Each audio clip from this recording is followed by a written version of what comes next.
بسم اللہ الرحمن الرحیم۔ ماہ شوال المکرم در حقیقت رمضان المبارک کے فوائد و ثمرات کو سنبھالنے کا مہینہ ہے۔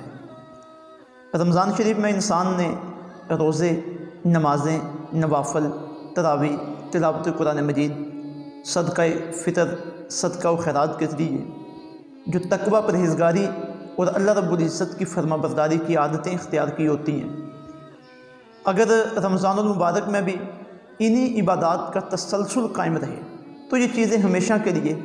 انسان کی زندگی کا حصہ بن جاتی ہیں۔ یہی وجہ ہے حضور رحمت دو عالم صلی اللہ علیہ وسلم نے رمضان المبارک کے بعد ماہ شوال میں اپنے امتیوں کو 6 روزے رکھنے کی ترغیب ارشاد فرمائی ہے، اور اس کا مقصد صرف یہی ہے کہ رمضان المبارک میں روزے کے ذریعے انسان کو جو لذت، تقوی اور ذوق و شوق خداوندی حاصل ہوگا اس کا تسلسل برقرار رہے اور وہ بہاریں ہمیشہ کے لیے انسان کی زندگی کا مقدر بنی رہیں۔ چنانچہ صحیح مسلم کتاب الصیام کی حدیث نمبر 1164 ہے۔ حضرت ابو ایوب انصاری رضی اللہ تعالیٰ عنہ آپ بیان کرتے ہیں کہ قال رسول اللہ صلی اللہ علیہ وسلم، حضور رحمت دو عالم صلی اللہ علیہ وسلم نے ارشاد فرمایا، من صام رمضان، جس نے رمضان شریف کے روزے رکھے، ثم اتبعہ ستا من شوال، پھر اس کے بعد شوال کے 6 روزے رکھے، کانا کصیام الدہر، گویا کہ اس نے صوم الدہر رکھا۔ مطلب یہ کہ وہ ایسا ہی ہے یہ آدمی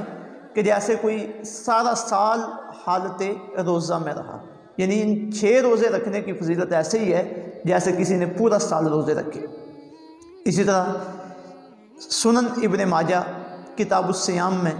حدیث نمبر 715 ہے۔ حضرت صوبان رضی اللہ تعالیٰ عنہ آپ بیان کرتے ہیں کہ حضور رحمت دو عالم صلی اللہ علیہ وسلم نے ارشاد فرمایا، من صام 6 ایام،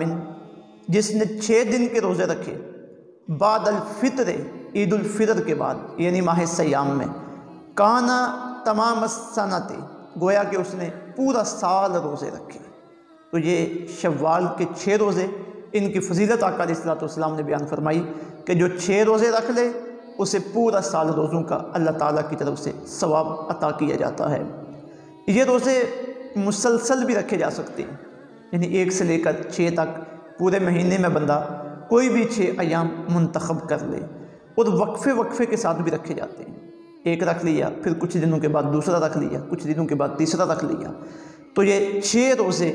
انہیں پورا کرنا یہ آقا علیہ السلام کی چاہت بھی ہے کہ میرے امتی یہ کام کریں، اور پھر ان پہ جو اللہ تعالیٰ کی طرف سے اجر و ثواب عطا کیا جاتا ہے بندے کو پورے سال کے روزوں کا، وہ بھی آقا علیہ السلام نے بیان فرما دیا۔ تو ہماری کوشش یہ ہونی چاہیے